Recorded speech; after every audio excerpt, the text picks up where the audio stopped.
चंद्रचूड यांनी पहिल्यांदा एक निर्णय दिला आणि निवडणूक आयोगाची स्थापना करत असताना, निवडणूक आयुक्त निवडत असताना विरोधी पक्षनेता, पंतप्रधान आणि सर्वोच्च न्यायालयाचे सर्वोच्च न्यायाधीश या तिघांच्या समितीने तो निवडावा असा निर्णय न्यायाधीश चंद्रचूड यांनी दिला. आपण सगळ्यांनी हा ऐका. हा निर्णय आपल्या विरोधात आहे. आपल्याला मनासारखा आयुक्त आणता येणार नाही आणि मनासारखा निवडणूक आयोगाला पिळता येणार नाही हे सत्ताधारी पक्षाच्या लक्षात आलं. सत्ताधारी पक्षाने हा कायदा लोकसभेत नेला आणि लोकसभेतनं त्यांनी सर्वोच्च न्यायालयाचे सर्वोच्च न्यायाधीश, सरन्यायाधीश हे त्या समितीत नसतील, त्यांना बाहेर काढण्याचा निर्णय घेतला. आणि त्यामध्ये 2 मंत्री म्हणजे पंतप्रधान आणि 1 मंत्री आणि विरोधी पक्षनेता असे असतील. तेव्हा विरोधी पक्षनेताच नव्हता या देशाला. त्यामुळे संपूर्ण अधिकार हे मी सत्ताधारी पक्ष म्हणणार नाही पण बीजेपीच्या हातात गेल्या आणि पहिल्यांदा राजीव नावाचा निवडणूक आयुक्त आला. महाराष्ट्राच्या राजकारणाचं वाटोळं जर कोणी केलं असेल तर आपल्यातल्या फुटीर लोकांनी केलंच, पण याला सर्वात मोठा आशीर्वाद होता तो हे निवडणूक आयुक्त राजीव यांचा.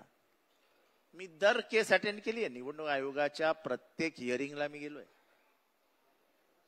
शेड्यूल 10 भारतातला पक्षांतर विरोधी कायदा इतका मजबूत आहे की त्याच्यातनं कोणालाही बाहेर जाता येत नाही. किंबहुना पक्षातनं फुटल्यानंतर तुम्हाला स्वतंत्र अस्तित्व ठेवताच येत नाही असा कायदा, म्हणजे कुठलाही अनाड्याने तो कायदा वाचला तर तो कायदा स्पष्ट आहे. पण निवडणूक आयोगाने ज्या पद्धतीने निकाल दिला तो निकाल ऐकल्यानंतर आम्हाला धक्काच बसला.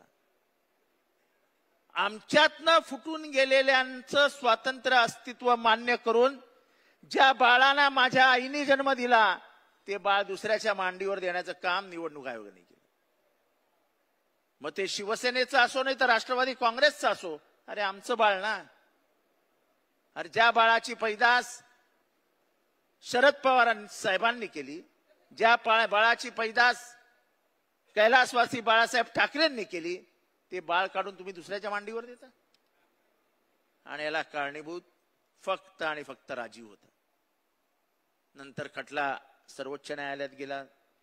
सर्वोच्च न्यायालयावर टीका टिप्पणी करू नये असं म्हणतात, पण तो माझा अधिकार आहे. स्वतंत्र नागरिक म्हणून स्वातंत्र्य, मला दिलेलं स्वातंत्र्य, व्यक्त होण्याच्या स्वातंत्र्यातनं मी हे व्यक्त करतो की सर्वोच्च न्यायालयाने जे गतीने हा तिढा सोडवायला पाहिजे होता तो तिढा सोडवला नाही. परत एकदा मी रिपीट करतो, justice delayed is justice denied. ज्या लोकांनी पक्षांतर केलं होतं त्यांची आमदारकी रद्द व्हायला हवी होती, ती न होता निवडणुका लागल्या. निवडणुकीच्या माध्यमातून ते परत निवडून आले आणि आज ते सत्तेत आहेत. सत्ता नाही याचं दुःख नाही, पण लोकशाहीचा पराभव होतोय आणि हळूहळू या देशातली राज्य घटना ही विस्कळीत होऊन विसर्जित केल्यासारखी होते. आणि या राज्यघटनेशी खेळ हा आजचा नाहीये. याला एक इतिहास आहे. यांना ही राज्यघटनाच मान्य नव्हती, यांना हा तिरंगाच मान्य नव्हता. ज्या दिवशी स्वातंत्र्य मिळालं त्याच्या 1 दिवस अगोदर ऑर्गनायझर या त्यांच्या पाक्षिकातनं, त्यांचं मुखपुत्र आहे RSSचं, त्यांनी लिहिलं की 3 अंकाचा हा तिरंगा हा आमच्या हातात शोभणारच नाही, हा अशुभ आहे, हा हातात असताच कामा नये आणि आमचा झेंडा आम्ही याला मानतच नाही. हे कधीचं वाक्य यांचं? 1946. संविधान 1950 साली आलं. त्यांनी सांगितलं आम्हाला हे संविधानच मान्य नाही, आमचं संविधान हे मनुस्मृती आहे. आणि जे वारे साहेब बोलले तेच खरं. स्त्रियांना स्वातंत्र्य द्यायचं नाही, इथल्या मागासवर्गीयांना स्वातंत्र्य द्यायचं नाही, इथल्या मागासवर्गीयांना अधिकार द्यायचा नाही, इथल्या मूळभर लोकांच्या हातातच इथली राजकीय आणि सामाजिक सत्ता ठेवायची, हा मूलभूत हेतूच त्याच्या मागे होता. आणि म्हणून त्यांना हे संविधान मान्य नव्हतं. आनंद कुमार हेगडे काय म्हणाले, कंगना राणावत काय म्हणाली, त्याच्या आधी मुरली मनोहर जोशी काय म्हणाले, आरएसएसचं म्हणणं काय, आरएसएसचं म्हणणं काय माहितीये, 1993च्या अगोदर आरएसएसच्या मुख्यालयावरती कधीही तिरंगा लागला नव्हता. जे घरघर घरघर घरघर तिरंगा म्हणतात त्यांच्या मनात ही घरघर होती की या तिरंगाचा मला मान्य नाही. हे तर काँग्रेसचे शूर कार्यकर्ते होते जे 1993 साली आरएसएसच्या मुख्यालयात घुसले आणि त्यांनी, बरोबर देशमुख साहेब, तिरंगा मुख्यालयावर ठोकला आणि आजही ती केस कोर्टात चालू आहे. तिरंग्याबद्दलचं प्रेम यांनी आम्हाला सांगू नये. 1942च्या आंदोलनामध्ये गद्दारी कोणी केली? 1942च्या आंदोलनामध्ये स्वातंत्र्य सैनिकांची नावं इंग्रजांना कोणी कळवली? इंग्रजांचे खबरी कोण होते? हे इतिहासाच्या प्रत्येक पानावरती लिहिलेलं आहे आणि पान आजही भारत वाचतोय.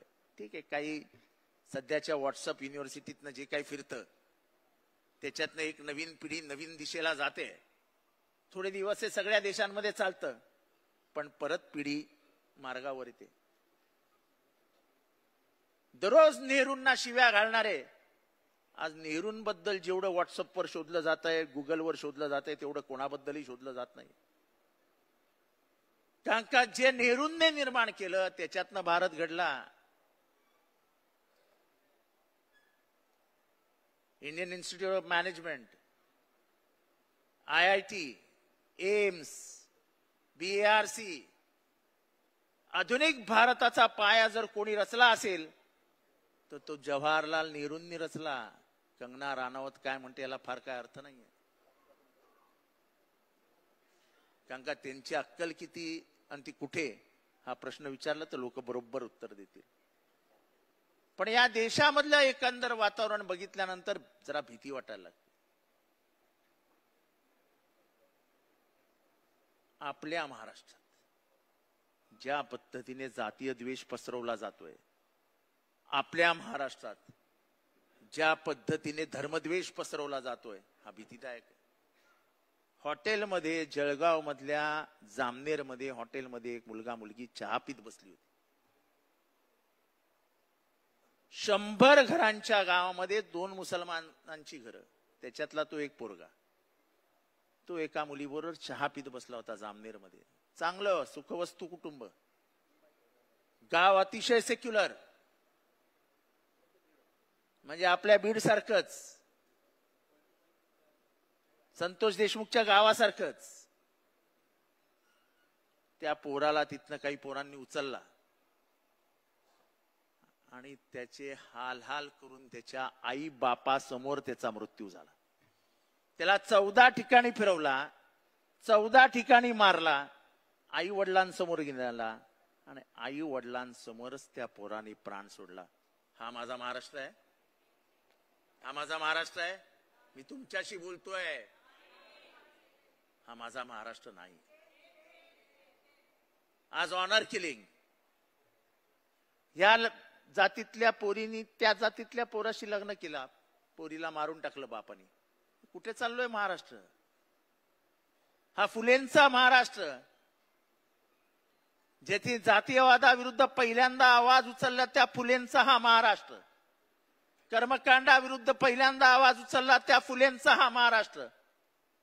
ज्याने शिक्षणाचे दरवाजे महिलांसाठी खुले केले त्या फुलेंचा हा महाराष्ट्र. त्या फुलेंच्या महाराष्ट्रात मध्ये महिलांची अवस्था काय आहे? लाडक्या बहिणींना किती पैसे मिळतात हे महत्वाचं नाही, त्याच्यात झालेल्या भ्रष्टाचाराबद्दल काही जण वेगळं बोलतील, पण माझ्या लाडक्या बहिणींना तुम्ही वागवताय कसं ते फार महत्वाचं आहे. आणि म्हणून महाराष्ट्रामध्ये जे काही सुरू आहे ते बघितल्यानंतर महाराष्ट्राच्या पुढे काय होणार ही भीती माझ्यासारख्या माणसाला सतावत असते. आज ओबीसी विरुद्ध मराठा, मी अतिशय संवेदनशील विषयाला हात घालतो. ही लढाई अत्यंत हुशारीने लावण्यात आलेली आहे. कोणाच्या हातात काय आहे काहीच समजत नाहीये, कोणी काय गमावलाय काहीच समजत नाही, पण दोन्ही समाज अस्वस्थ करण्यात मात्र यश आलेलं आहे. मी माझ्या पक्षाच्या व्यासपीठावरनं माननीय पवार साहेबांची परमिशन घेऊन एक विधान या ठिकाणी करतो की काल जे भुजबळ साहेबांबद्दल बोललं गेलं की त्यांच्या पेकाटात लाथ मारून त्यांना मंत्रिमंडळातनं बाहेर काढा, या विधानाचा मी या ठिकाणी तीव्र शब्दात निषेध करतो. आणि तुम्ही सगळ्यांनी हात वरती करून त्याचा निषेध करा. सगळ्यांचे हात वरती पडते पाहिजे. हे चालणार नाही. महाराष्ट्राची ही भाषा नाही. कोणतरी कुठल्या तरी पक्षाचा आमदार आपल्या पक्षाचा काहीतरी झेंडा हातात घेऊन, भुजबळांची भूमिका काय ह्याच्यात मतमतांतर असू शकतात, पण एखाद्या ज्येष्ठ नेत्याबद्दल असं बोलणं, एका समाजाचं प्रतिनिधित्व करणाऱ्या नेत्याबद्दल असं बोलणं, हे कितपत योग्य आहे या लोकशाहीमध्ये याचा विचार आपण केला पाहिजे. आणि म्हणून मी अत्यंत हिम्मत करून हे विधान करतोय की होता कामा नये. लोकशाहीमध्ये ते मंत्रिमंडळात आहे. माननीय मुख्यमंत्र्यांना अधिकार आहे त्यांना मंत्रिमंडळातनं बाहेर काढायचं, काढा. पण अशा प्रकाराने एखाद्या ज्येष्ठ मंत्र्याचा, एका ज्येष्ठ नेत्याचा महाराष्ट्रात अपमान करणं, हे या महाराष्ट्राच्या राजकीय संस्कृतीला शोभणारा नाही. त्याचा निषेध झालाच पाहिजे. आपलं व्यासपीठ भरही वेगळं असेल, पण आपली राजकीय संस्कृती पवार साहेबांची संस्कृती आहे. मला आजही आठवतं 1993 साली गोपीनाथ मुंडे साहेबांनी पवार साहेबांवरती पहिल्यांदा टीका केली, आणि टीका केल्यानंतर महाराष्ट्रातलं वातावरण जरा तापल्यासारखं झालं. मी तेव्हा NSUIचा कार्यकर्ता होतो, पण माझ्या माहितीप्रमाणे, माझ्या ज्ञानाप्रमाणे रात्री 2:30-3 वाजता पोलिसांची बैठक घेऊन माननीय कैलासवासी गोपीनाथ मुंडेंची सुरक्षा व्यवस्था ही तिप्पट करण्याचे आदेश त्याच रात्री माननीय पवार साहेबांनी दिली. ही महाराष्ट्राची राजकीय संस्कृती. आणि म्हणून मला हे आठवलं. खर तर ओबीसीच्या आरक्षणाला धक्का लावू नये ही आमची भूमिका आम्ही आज ह्या व्यासपीठावरनं जाहीर करतो आहोत. कुठल्याही प्रकाराने असं आहे की ओबीसीला आरक्षण देण्यासाठी योगदान कोणाकोणाचं आहे असा जर प्रश्न विचारला तर पहिलं योगदान जर कोणाचं असेल तर ते भीमराव बाबासाहेब आंबेडकरांचं आहे. 341 कलम आणलं आणि इथला जो क्षुद्र आहे, ज्याला आज आपण नवीन नावाने ओळखतो ओबीसी, तो ओबीसी नाहीये, तो इथला क्षुद्र आहे, ज्याला मूळ व्यवस्थेतच कधी विचारात घेतलं नव्हतं. इथला कोळी, माळी, सोळी,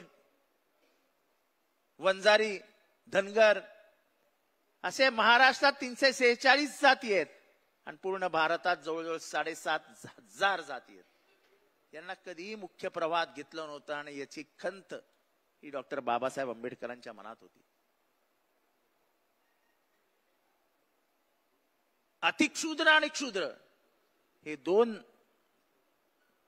बाबासाहेबांच्या नजरेसमोर होते. अतिक्षुद्रांना आरक्षण देण्यात बाबासाहेब यशस्वी झाले. आणि जेव्हा त्यांच्या लक्षात आलं की जे क्षुद्र दऱ्याखोऱ्यात राहत आहेत, ज्या क्षुद्रांचं प्रतिनिधित्व महात्मा फुलेंनी केलं होतं, आणि महात्मा फुले माळी होते आणि त्यांनी माळी आणि तत्सम सगळ्या जातींच्या व्यथा या ब्रिटिशांसमोर मांडल्या होत्या. त्या क्षुद्रांच्या व्यथा होत्या, ज्या गावकुसावारच्यांच्या व्यथा होत्या. त्यांचा आदर्श ठेवत मी संविधान बनवलंय असं कोण म्हणाले होते? असं भीमराव बाबासाहेब आंबेडकर म्हणाले. बाबासाहेबांच्या जेव्हा लक्षात आलं की शूद्रांना आरक्षण मिळत नाही, जेव्हा जी 5 कारणं त्यांनी राजीनामा देताना दिली होती त्याच्यातलं एक कारण की शूद्रांना आरक्षण जर देऊ शकत नाही तर मला मंत्रिमंडळात सामाजिक न्याय मंत्री म्हणून राहण्याचा अधिकार नाही, आणि म्हणून त्यांनी राजीनामा दिला. नंतर कालेलकर आयोगाला, हा आयोगाला, तो आयोगाला, आणि शेवटी बीपी मंडल आयोगाला. कर्पूरी ठाकूर यांनी बिहारमध्ये 26% आरक्षण ओबीसीला दिलं, म्हणजे क्षुद्रांना दिलं. कर्पूरी ठाकूर हे जातीने न्हावी होते. जाऊन इतिहासाची पुस्तकं वाचा. ज्या बिहारमध्ये पहिल्यांदा आरक्षण आलं त्या कर्पूरी ठाकूर यांना नंतरच्या काळात फक्त आई बहिणींवरनं शिव्या ऐकायतच बिहारमध्ये दिवस गेले. पण कर्पूरी ठाकूरांचं उदाहरण घेऊन तेव्हा त्या जनता पक्षाने मंडळ आयोग आणला आणि मंडळ आयोगाचा स्वीकार हा विश्वनाथ प्रताप सिंग यांनी केला. त्या विश्वनाथ प्रताप सिंग यांचं मंत्रिमंडळ पाडण्यात सर्वात मोठा वाटा होता तो माननीय लालकृष्ण अडवाणी, मुरली मनोहर जोशी आणि अटल बिहारी वाजपेयी आणि भारतीय जनता पार्टीचा. जर तुम्हाला एवढंच ओबीसी बद्दल प्रेम होतं तर मंडळ आयोगाचा खुला मनाने स्वीकार का नाही केला? मंडळ आयोगाची अंमलबजावणी जेव्हा सुरू झाली तेव्हा हातात कमंडल घेऊन झाले स्वच्छ झाली, स्वच्छ झाली, स्वच्छ झाली, ती यात्रा कशाला काढलीत? म्हणजे एकंदरच ओबीसींच्या बद्दल तुमच्या मनात किती राग होता हे कमंडल यात्रेवरनं सिद्ध झालं. एका ज्येष्ठ साहित्यिकाने आपल्या पुस्तकात लिहून ठेवलंय की मनुष्याच्या आयुष्यात त्याला मिळालेली सर्वात मोठी देणगी काय असते? तर विस्मृती. माणूस विसरून जातो. तसं काळाच्या ओघामध्ये आपण विसरून गेलो की बीजेपीची मूळ भूमिकाच काय होती. आज कदाचित मी हा शब्द वापरला तर लोकांना आवडणार नाही, पण आयुष्यभर ज्यांचा भक्त फक्त शेठजींनी आणि भटजींनी चालवला त्यांच्या मनात दुसरा असूच काय शकत होतं? त्यांच्या मनात इथल्या 97% समाजाबद्दल तिरस्कारच होता. हा फक्त राजकीय सोयीसाठी. आमचा डीएनए ओबीसीचा आहे बरं का. तुमचा डीएनए हा ओबीसीचा नाही.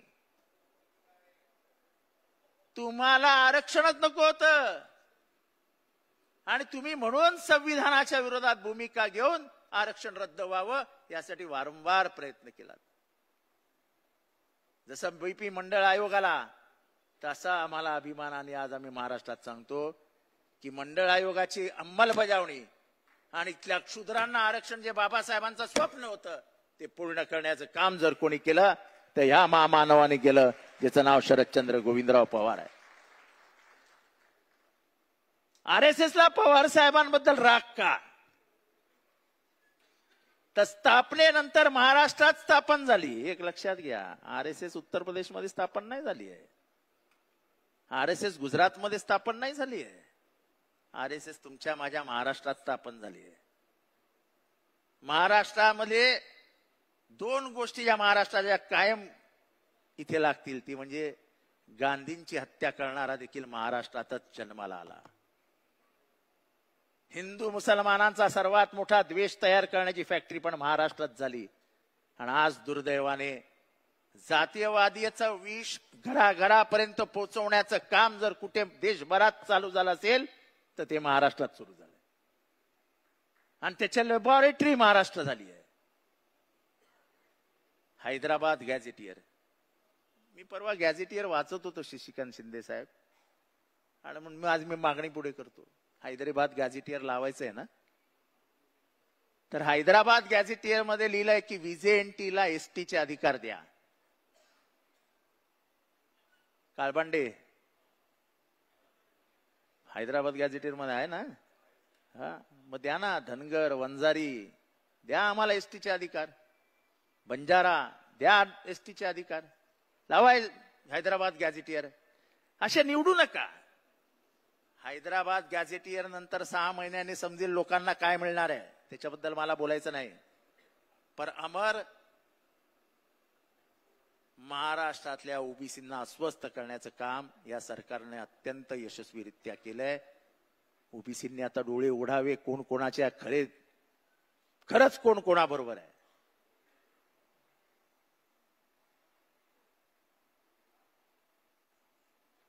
जर भुजबळ ओबीसीचे नेते आहेत आणि भुजबळांचा एवढा अपमान होत असेल आणि या मंत्रिमंडळातला एकही मंत्री अगदी त्यांचे नेते देखील शांत असतील तर ओबीसींबद्दल त्यांना किती प्रेम आहे त्याच्यातनं दिसतंय.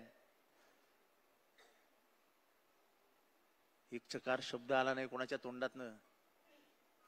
भुजबळ एकटेच बोलले. पण एकंदरीतच मराठा विरुद्ध ओबीसी हा संघर्ष पेटवण्यात या सरकारला यश आलेलं आहे. हा संघर्ष पेटू नये. मराठ्यांना आरक्षण मिळावं ही आपली भूमिका होती. ही भूमिका आहे.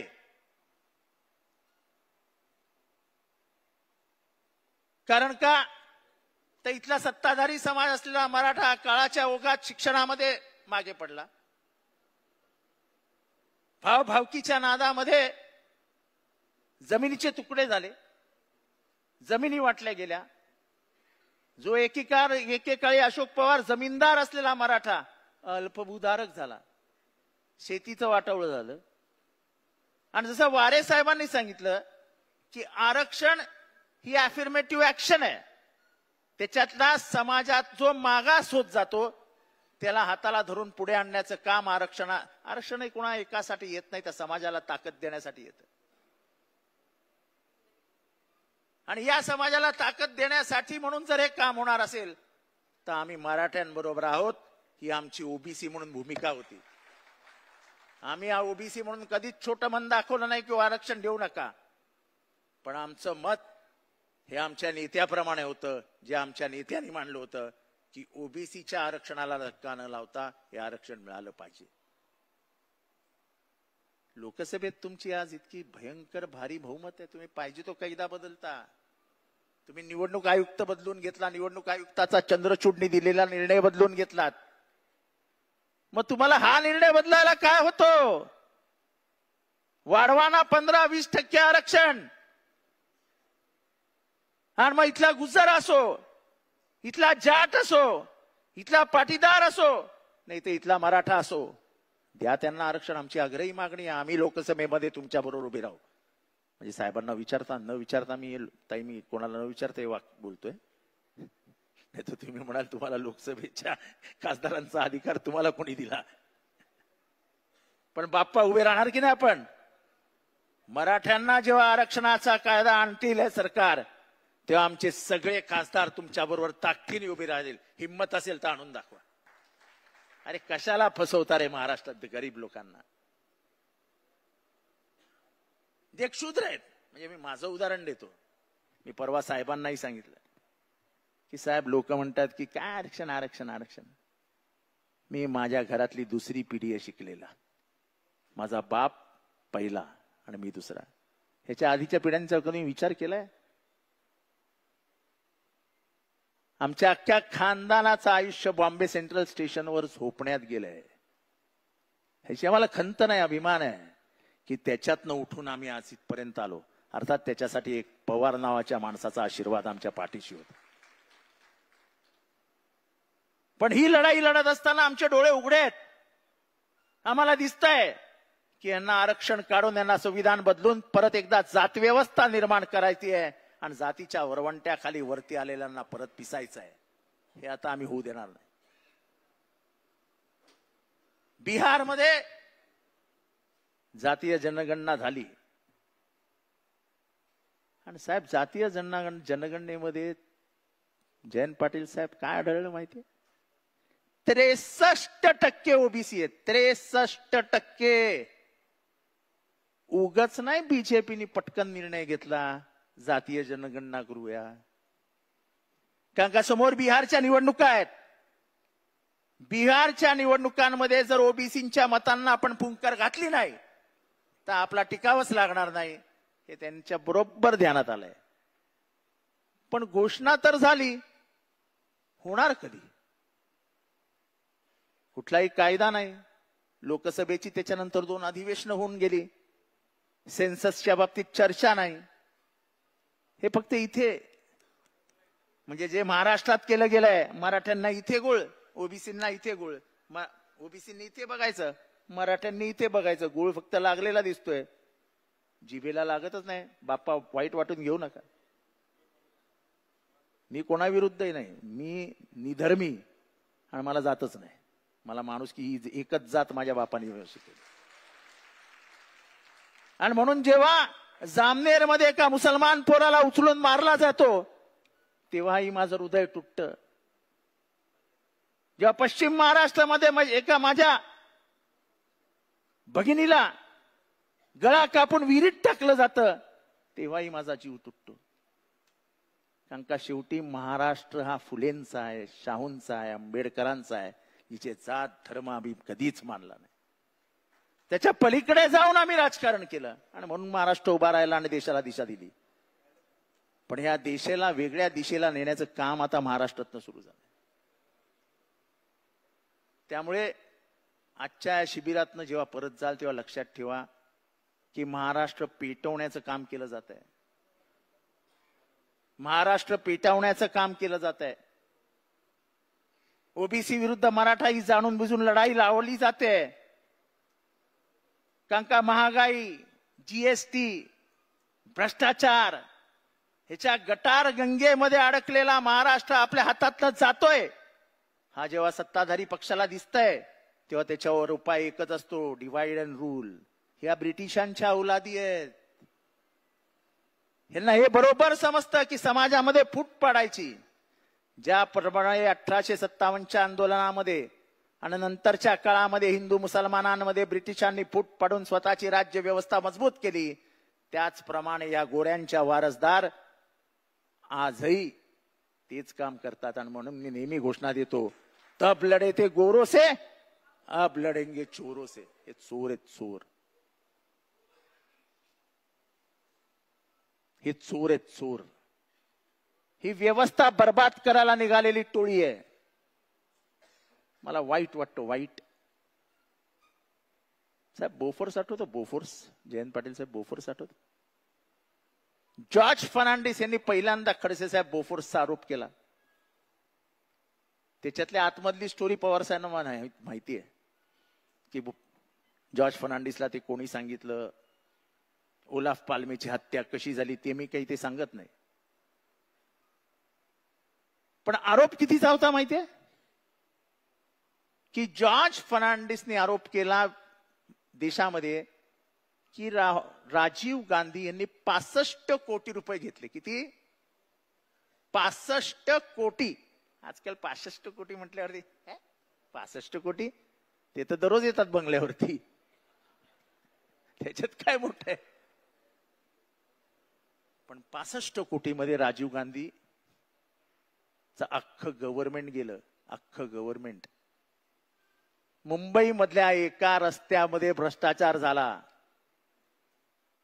लार्सन अँड टुब्रोनी ती केस सुप्रीम कोर्टापर्यंत नेली आणि सुप्रीम कोर्टाने सांगितलं की या टेंडर मध्ये कितीचा घोटाळा झालाय?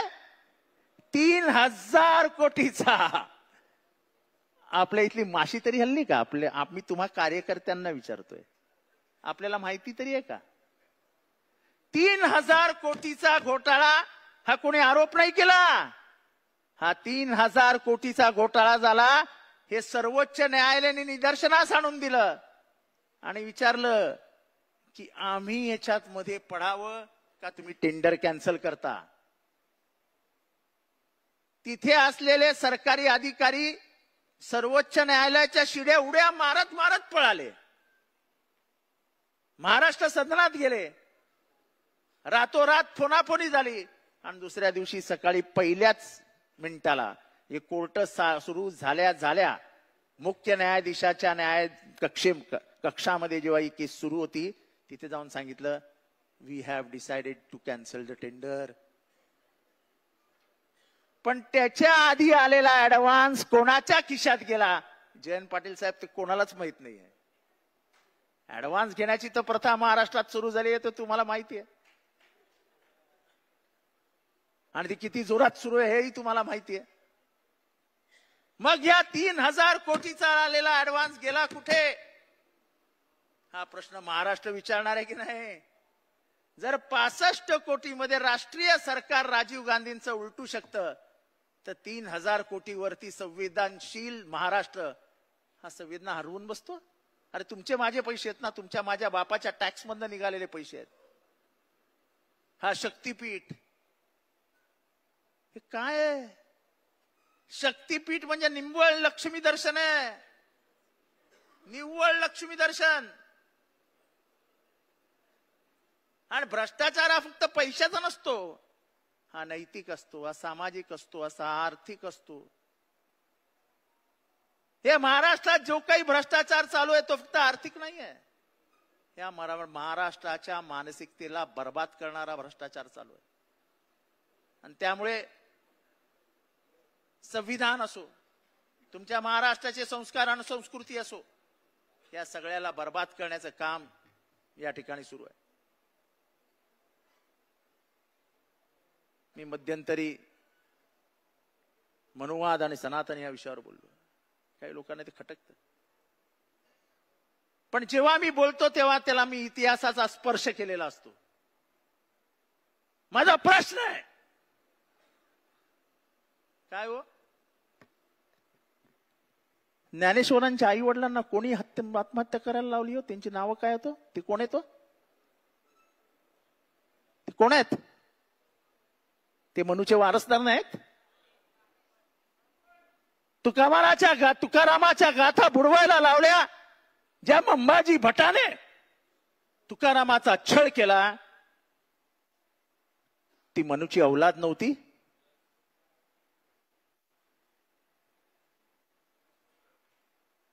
चरवाकाला कोणी मारला? लवंडे साहेब, तुम्ही माझ्यावर कधी कधी बोलता, तुम्हाला राग येतो मी बोलतो म्हणून. चरवाकाला कोणी मारला? त्या मनूच्या औलादी नव्हत्या? मग ज्यांनी आयुष्यभर एका विचाराने आमचा छळ केला, आमच्या पूर्वजांचा छळ केला, त्यांच्याबद्दल बोलायचं नाही? अरे हा तर आमचे शिवाजी महाराज. आता शिवबा म्हटलं तरी लोकांना राग येतो. अरे हा शिवबा बोलला? पूर्वी शिवबा म्हटलं की आम्हाला आमचा वाटायचा, आमचा म्हणजे माझ्या इथला वाटायचा. अच्छा, छत्रपती शिवाजी महाराजांच्या मातोश्रींच्या पतीचे निधन झाले तेव्हा सतीची प्रथा होती. तेव्हा माझ्या महाराजाने सती प्रथेविरुद्ध पहिल्यांदा उभा राहिला. तेव्हा कर्मकांडाविरुद्ध पहिला महाराष्ट्रात कोण उभा राहिला? तर छत्रपती शिवाजी महाराज. आणि मग त्यांच्या राज्याभिषेकाला विरोध करणाऱ्या मनूच्या औलादींवरती बोलायचं का बोलायचं नाही? हा प्रश्न तुम्ही मला सांगा हातवरती करून. ज्यांची फुलेंना शेण मारलं, ज्यांनी फुलेंना दगडगोटे मारले, ज्यांनी फुलेंच्या खुनाची सुपारी दिली, ज्यांनी फुलेंच्या पत्नीच्या तोंडाला शेण फासलं, त्यांच्या विरुद्ध बोलायचं का बोलायचं नाही लवंडे साहेब? ज्यांनी शाहू महाराजांनी या समाजाची व्यवस्था बदलण्याचा निर्णय घेतला, खऱ्या अर्थाने जगभराला डॉक्टर बाबासाहेब आंबेडकरांची ओळख माणगावच्या संमेलनात करून दिली, आणि मागासवर्गीयांच्या संमेलनामध्ये बोट दाखवत सांगितलं तुम्हाला तुमचा नेता मिळाला, आणि समोर बाबासाहेब उभे होते. 1920 या बाबासाहेबांच्या सगळ्या शिक्षणाचा खर्च हा शाहू महाराज आणि गायकवाड साहेबांनी केला. ज्या शाहू महाराजांनी इथली समान व्यवस्था, समता आणि समानता आणली, त्या शाहू महाराजांचा खून करण्याचा ज्यांनी प्रयत्न केला, त्यांच्या विरुद्ध बोलायचं का बोलायचं नाही? अरे तुम्ही माझ्या बाबाला, माझ्या भीमाला वर्गात बसू दिलं नाही रे. तुम्ही माझ्या बाबाला आणि भीमाला वर्गात बसू दिलं नाही. वर्गात किती जणांना माहिती आहे की बाबासाहेबांनी आपलं शिक्षण दरवाजाच्या बाहेर बसून घेतलंय, बाहेर.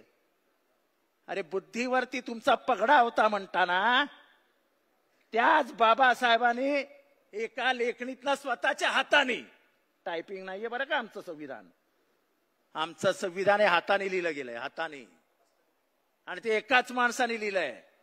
कोण जर म्हणत असेल ना की 7 जण होते समितीमध्ये, तर 3ऱ्या महिन्यात 6 जण निघून गेले होते आणि एकटेच बाबासाहेब राहिले होते. त्या एकट्या बाबासाहेबांनी हाताने संविधान लिहिलं. त्या बाबासाहेबाला वर्गात बसू दिलं नव्हतं तुम्ही, त्या बाबासाहेबांनी तुम्हाला संविधान दिलं. आणि ते संविधान देत असताना स्त्री पुरुष हा भेदच मिटवून टाकला. आज या स्त्रिया मुक्तपणाने दिसतायत. भले शिक्षणाचं श्रेय हे फुलेंना जातं, पण फुलेंचा आदर्श देत सगळ्याकडचा अधिकार, समान अधिकार देण्याचं काम या महिलांना, मागासवर्गीयांना जर कोणी केलं तर ते माझ्या भीमाने केलं.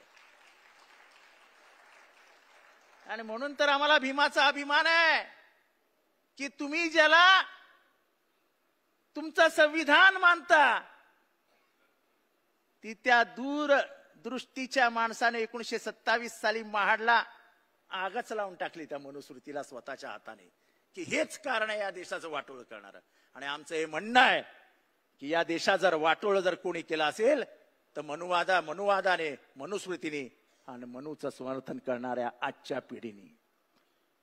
आजही मनूचे वारसदार दिल्लीतही बसलेत आणि गल्लीतही बसलेत आणि तेच या देशाचं वाटोळ करतायत, तेच ओबीसीमध्ये भांडणं लावतायत, तेच मराठ्यांमध्ये मासवून लावतायत. आणि म्हणून जेव्हा आपण म्हणतो की हे राज्य फुलेंचं आहे, हे राज्य शाहूंचं आहे, हे राज्य आंबेडकरांचं आहे, हे राज्य शिवबाचं आहे. छत्रपती शिवाजी, त्या संभाजी महाराजांवरून संभाजी ब्रिगेडचे आमचे मित्र प्रवीण गायकवाड यांच्यावर हल्ला झाला. का तर म्हणे संभाजी, अरे मी माझ्या आईला आई का म्हणतो, मी ज्ञानेश्वरांना माऊली का म्हणतो,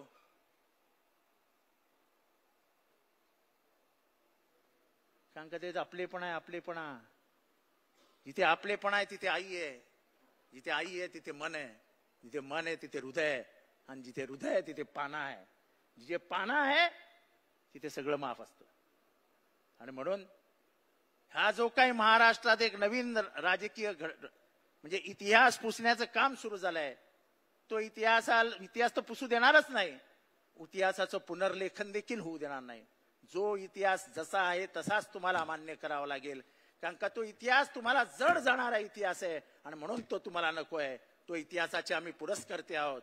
तुम्ही जो जातीयवाद, तुम्ही जो धर्मद्वेष पसरवतात, तुम्ही महाराष्ट्राचं वाटोळं करायला निघालात, ते तुमच्या हातात आम्ही होऊ देणार नाही.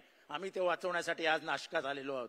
उद्या आमचा मोर्चा निघेल तो इथल्या कष्टकऱ्यांसाठी असेल, पण या मोर्चामध्ये आम्ही सगळ्यांनाच समोर आणणार आहोत, कारण का पुढचा मोर्चा हा तरुणांसाठी असेल असं रोहित दादा मला वाटतंय. का इथला सर्वात महाराष्ट्राचे आणि देशाची पिछेहाट होत असताना ह्याच्या सर्वात जास्ती भोग जर कोणाला भोगावे लागणार असतील तर इथल्या तरुण पिढीला भोगावे लागणार आहेत. त्याच्यासाठी आपल्याला उभं राहावं लागेल. जात विरहित, धर्म विरहित देश जो डॉक्टर बाबासाहेब आंबेडकरांनी बघितला होता, तेच या देशाचं स्वप्न आहे, ते आपल्याला पूर्ण करावं लागेल. एवढंच बोलतो, रजा घेतो. जय हिंद, जय महाराष्ट्र, जय भीम. धन्यवाद आवाज साहेब. आव्हाड साहेबांनी अतिशय मार्मिक महत्वाचे मुद्दे आपल्या समोर आपली आव्हानं मांडलेली आहेत. आपला लढा कोणाबरोबर आहे ते मांडलेला आहे. खरं तर कार्यकर्ता, त्यांनी जे शेवटचं वाक्य सांगितलं, जाती धर्मनिरपेक्ष कार्यकर्ता असला पाहिजे. कार्यकर्ता म्हणजे कोण? मी नेहमी सांगत असतो, जो जातीचं रिंगण, धर्माचं रिंगण, भाषेचं रिंगण, प्रांताचं रिंगण तोडून पलीकडे काम करतो राष्ट्र नावाच्या रिंगणामध्ये, जिथे पवार साहेब काम करतात. जो राष्ट्रवादी आपण जे नाव दिले ते राष्ट्रवाद म्हणजे भारतीय राष्ट्रवादासाठी आपण काम करतो. त्यासाठी कार्यकर्त्याला गर्दीतनं बाहेर येऊन गर्दीचं प्लॅनिंग करावं लागतं. त्या कार्यकर्त्याला जात धर्म असू शकत नाही. तो भारतीय नागरिक म्हणूनच काम करतो. या ठिकाणी आव्हाड साहेबांनी जे मुद्दे मांडले ते आपण सगळेजण नोंद घ्याल अशी अपेक्षा व्यक्त करतो. आपल्याला एंट्री करताना किंवा आत बसल्यावर जे पवार साहेबांनी महत्वाची ठळक कामं केलेली आपल्याला एक छोटी पुस्तिका दिलेली आहे, ती आपण जपून ठेवावी, ती आपण पठण करावी, पाठ करावी. प्रत्येकाच्या भाषणातनं, बोलण्यातनं सातत्याने ती यायला पाहिजे. याच्यानंतर अतिशय महत्वाचा टॉपिक आहे. आता 2च टॉपिक आहेत. 1:45 वाजता आपण जेवायला सुटणार आहोत. तोपर्यंत कुणी चुळबुळ करायची नाही. शिबिर खरं तर मी नेत्यांना पुढच्या